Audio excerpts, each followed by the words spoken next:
Hello everyone and welcome to another swing dancing tutorial video.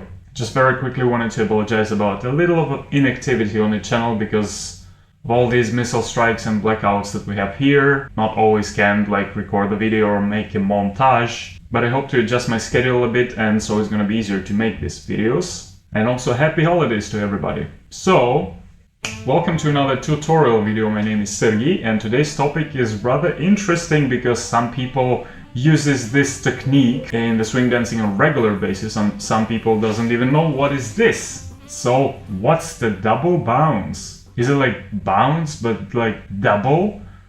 What does this mean? And also, is there the only technique to do this? What is this? Is it an instrument? And obviously the question, can we use it in Lindy Hop, not only Boogie Woogie? So as an example, I would like to show you this video. Obviously, a lot of people saw this. This is the classic video from the 50s, Bill Haley's Rip It Up. And you see this guy wearing glasses doing this crazy footwork. Yay, yeah. That's Gil Brady, yeah. The great dancer of that era. You know, this was the times in America when the LA style Lindy Hop was very popular. And the rock and roll music also raised, so they adapted their way of dancing to the music.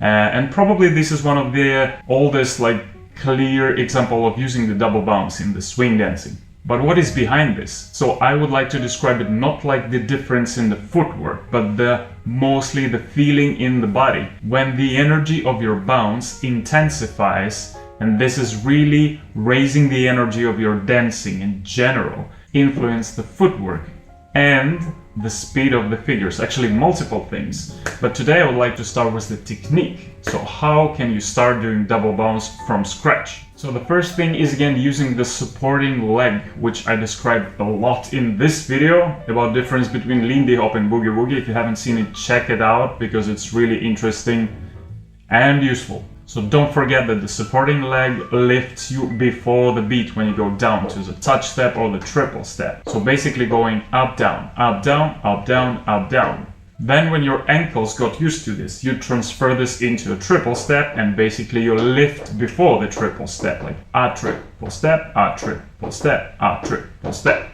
And then the new feeling comes. With the help of the supporting leg, you actually start with the little jumps. It's actually weird because the regular swing dancing bounce is down, down, down, into the ground. Into the floor is better to say. But now after the lift, you start jumping up. Start with the touch steps. Also try this on the other leg because it has to be completely symmetrical.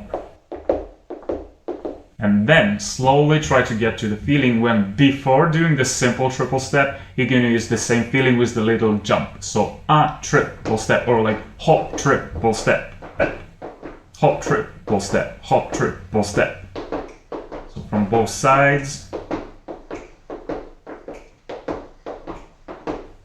And if you look closer, you might see that I actually try to put more energy into supporting leg rather than the tripling leg. So it's kind of shifting the focus of the work. And then if you have fun, you can try this little exercise, which is kind of dumb and crazy, but it actually gives you this similar feeling when you go like that. So the supporting leg is like a trampoline for you. Yeah, so you start jump before the beat going down. And already right here, you can feel the difference or even hear the difference because with this feeling, with the double bounce, the melody of the footwork changes. Yeah, instead of regular 1, 2, 3, 1, 2, 3, you hear this hop before the triple step. Like a triple step, but And you see instead of a regular triple step,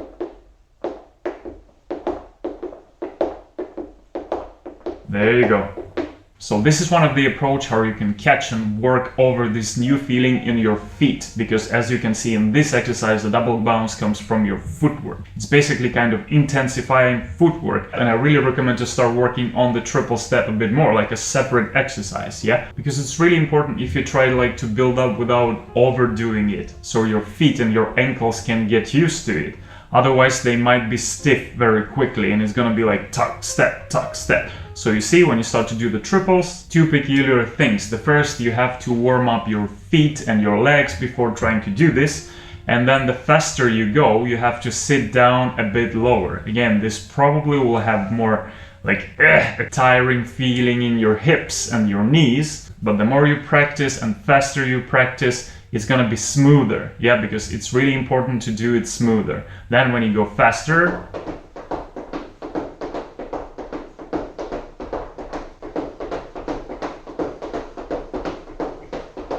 and the epic slow motion.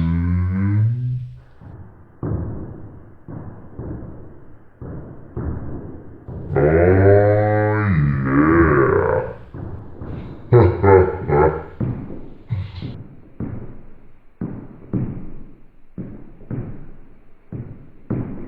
And if you go back to the history a little bit, so in the 50s, rock and roll music kicked on, and they started to use the double bass as a slap bass a bit more often. So the sound of the triple step doing the double bounce technique is exactly what's the sound of a slap bass. So here you can compare it. And here's the double bass.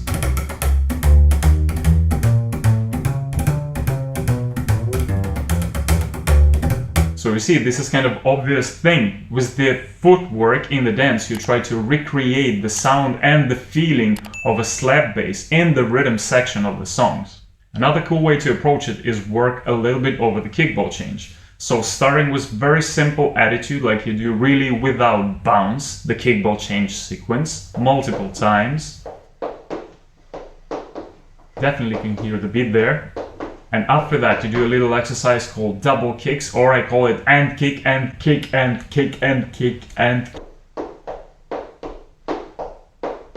So with this sequence, it's important that your feet are kind of doing different work. One is touching the floor with the heel, and the other one remains on the front part of the foot. But then again, you try to intensify this exercise by actually try to jump onto your kick and kick. This is why I call it kick and kick and kick and kick and kick, because you try to use this jumpy feeling again. And it's really important to try to stay over your knees with your upper body, because in the beginning it's gonna be kind of hard physically. And these are two typical mistakes which everyone does when they start to do it.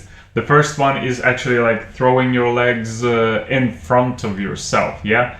Avoid keeping them underneath the body. And then it looks like this. And the second one is when you manage to lift your knees before the kick, but your back is still continues to fall backward. And this is when you have to kind of tense your core and again, keep the angle and stay over your knees. So the next part is one of my favorite exercises because we can try to use some other objects to make life easier. Ooh. So this is something everyone can use evenly in the apartment. So you can have this window Fensterbrett, or we can use a chair, and we're gonna use the chair for today. But be careful using the chair because no, this is what might happen and I don't want this to happen with you. Because after that people are gonna say, oh, this guy on YouTube told us to do this and this is what happened to us actually.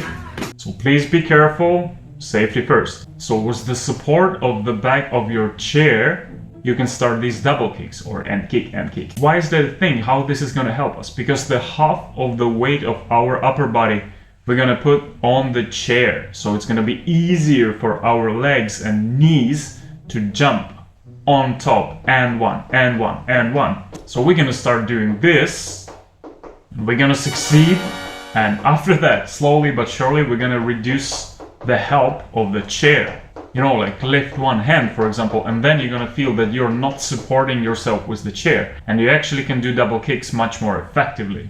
And then when your legs or feet are stretched enough, you can switch to triple steps. And it will be much easier, you know, because you already have the angle, you have the power, you can sit low enough so you can start jumping on top. And then if you do boogie woogie basic, you can combine kickball change and triple step. So here you go, nice 6 count basic with the double bounce. You start your jumping from the support leg and see, you still maintain this beat. Pada, pada, pada, pada. Really important thing. The faster you try to do it, the lower you try to sit.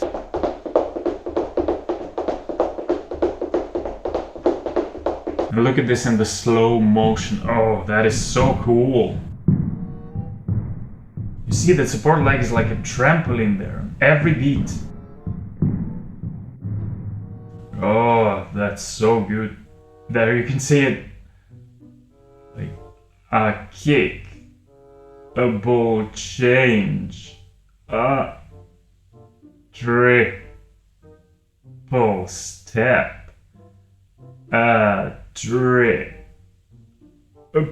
step. Yeah, here we go. A kick, a ball change,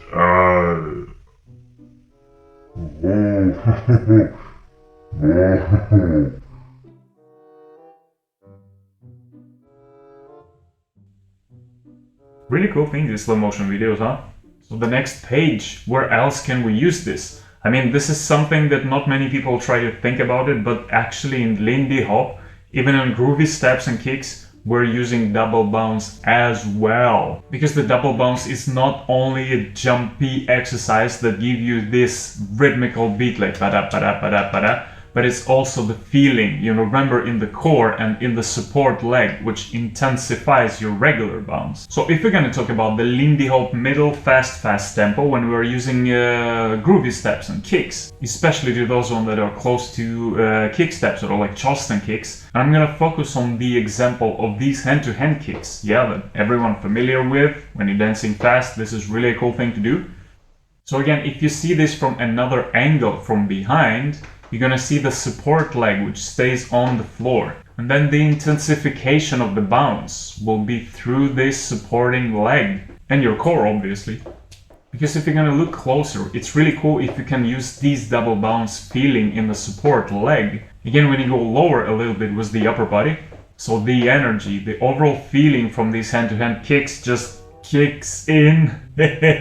See, in this example, the supporting leg is just bouncing very actively, not because you jump up, but also because you go down, you go lower, you press your upper body a bit more to the floor, and you have this extra tension in your core. This is exactly what is double bounce all about. It's kind of fighting between two parts of your body. Your foot lifts you up and it's kind of a jumping motion. On the other hand, the upper body is kind of being pressed down. And in the core, it makes this great compression. Then, you know, it's just like an energy locked inside of you and it's ready, you know, to explode, but you keep it there. And it's actually influencing your dance a lot. And you can see it in the couple Winbow's partner doing this, because this is like really different feeling. You take the couple differently. In addition to this, probably one unexpected situation where you're actually using this in the Lindy Hop as well. So this is the regular swing out when you do this classic, you know, rock step, this Savoy kind of stretch everyone learns. Yeah. So because you're holding your first leg in the air, kind of this stretchy rock step, the supporting leg is on the floor. And if you do it slowly, you know, it does this regular bounce by mostly using the knee. But when the tempo is rising, it's really cool if you try to add this double bounce feeling in the supporting leg again. How is it helping? It actually saving our bounce because we're standing on one leg, and it's really important to maintain this bouncy feeling in the whole body all the time. It's easier on the triple steps, but during this stretch rock step, not that much. So that's why please pay attention to the supporting leg. Again, here on higher tempo, yeah, still using the double bounce there. And you know what is one of my favorite comparisons? Like several years ago, this crazy African Zoli dance video became viral. Everyone saw it. I remember people were reposting this because it looked really great and crazy. And bam, that's what it is. Basically, they're doing double bounce here. So again, pretty obvious, you can see, because the upper body is more isolated and the legs are working. You know, the energy from both sides, from the upper body and from the legs, are compressing in the core. And bam, that's what it is. This is actually the best exercise. If you want to start practicing double bounce, you should start doing these moves. This is a really cool inspiration. I mean, I'm obviously not as good as those guys, but let's just see the slow motion video again. I mean, the one who invented the slow motion is a genius, because see how great is that? Oh, roll your feet. Look at those laces there. Yeah. These socks are actually looks good on me. Thank you. So this is probably it for the technical aspects of today's video. So from this we can see the double bounce is not like the only type of footwork, but it is also a feeling in the body, which great for Lindy Hop and Boogie Woogie in different situations, on triple steps, on kicks. It's just a burst of energy that sometimes you might just throw it in there and, you know, this will be the craziest moment of the dance that you're gonna do. And if you're competing in Boogie Woogie, obviously you have to practice this all the time, because this is your fast Boogie Woogie dancing. So thanks a lot who joined today's video. Please don't forget to subscribe this channel and give this video a like. Please text me in the comment section, because I love your requests, I love your feedback, critical feedbacks as well. Don't forget about this, super important for the channel development. Thanks to everyone who donated to my channel. I wasn't expecting that, guys. That was so sweet of you. Thank you so much. This is why I'm not stopping anytime soon. I'll keep on going with this channel. But please also don't forget about super important link in the description below. Please support Ukraine, support Ukrainian army. This is gonna be the biggest present for the winter holidays. Thank you so much, guys. See you soon. Oh, they're showing my videos to the kids. Look how cute is that? Well, it's time for more dad jokes.